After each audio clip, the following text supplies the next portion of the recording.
So how do you take a school from looking like this to looking like this? I got a question.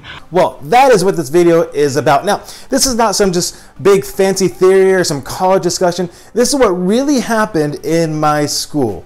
But before we get to the video, let's go ahead and play that intro.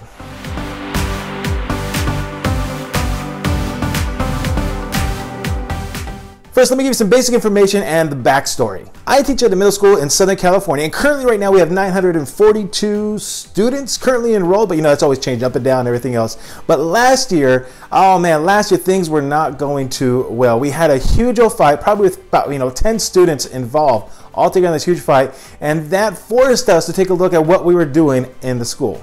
Now, we always had fights, and I'm sure if you're in middle school, you guys probably have fights there as well. And so that wasn't uncommon to have fights. But this one in particular, really just had everything that was brewing for the entire year just exploded in this one moment. Now, the details of what happened aren't important, but what you got to understand is that in that particular moment, all this happened, us as teachers felt like we had no control. We felt helpless. And I would even venture to say we felt even somewhat scared.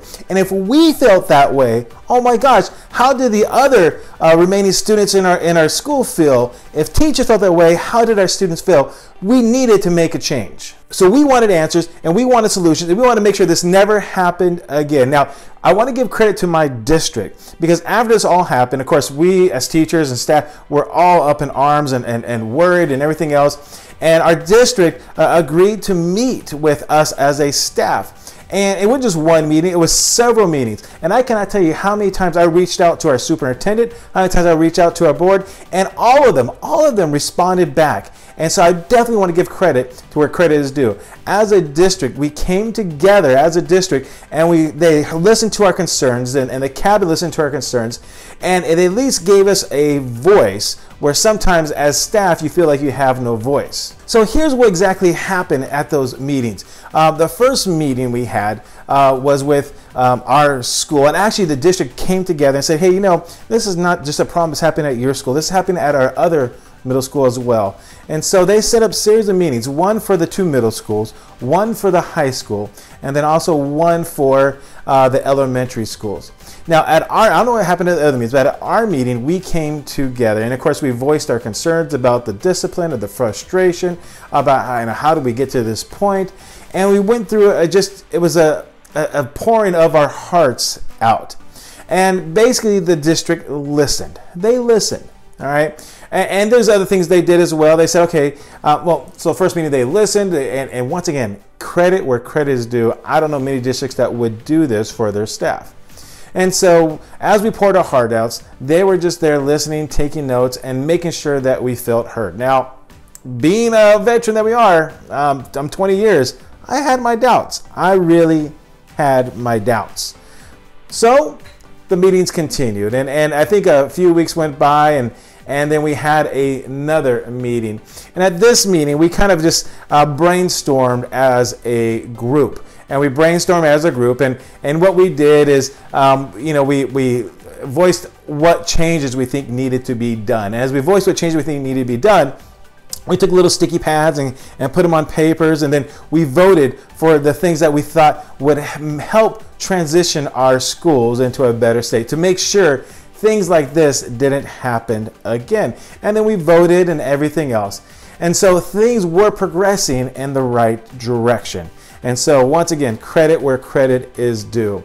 And then the third meeting, this is where I became extremely hopeful in the third meeting. Because that first meeting, they were listening to our concerns. Second meeting, we kind of worked up a solution. And in the third meeting, my hope was the district would come to us and say, hey guys, all right, we listened to what you had to say. Here's the changes we're going to put in place. And so the third meeting came, and once again, we shared our views and everything else, but I was waiting for that moment. And the district said this, guys, the answers are in the room. I said, oh no, I know where this is going. The answers is in the room. And of course, I interpret that, and I knew what that meant was the district was not going to take a specific stance on certain things.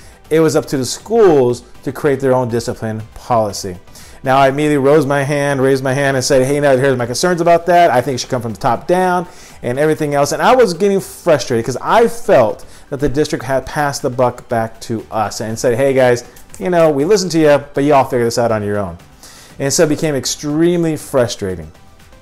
But once again, I could have been wrong on this because of that, me and the staff and our administration, we now knew that we had to come up with the solutions. We voiced our concerns. The district heard our concerns. The district said they would support us when we came up with different discipline policies and procedures.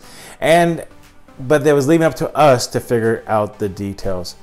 So frustrated as I was, we got together as a school. We got together as a school and said, what do we want to do? What do we want to make? The districts are going to back us. Hopefully they do. But what are we going to do? Now, bringing into these meetings, bringing into this discussion, I brought with me two things, kind of some philosophies that I have in my class. And once again, I'm not in administration, I'm just a teacher here. And so in my classroom, I kind of have two philosophies. One is this: you got to take care of the small stuff. If you don't take care of the small stuff, they turn into big problems. So take care of the small stuff. And the other one I have, and this gives the heart and the soul of my classroom management, is this: you got to be fair, firm, and consistent. So when it came time for us to create some procedures and policies for the school to avoid things like this happen in the future, I brought those two things with me into the discussions. And so that's exactly what we did. With those two things into the discussions, we came up with some solutions. We came up with some solutions based upon the idea of being fair, firm, and consistent, based upon the idea that you have to take care of the small stuff before you turn to the big stuff. And with those two things, we did make some changes at our school, and things are getting better. So what exactly did we do? Well, that's what you guys stay in tune for. For the next video, I'll go more detail exactly what we did in our school. Thank you for watching the video. If you like what you saw, please hit the subscribe button or click on one of the other links.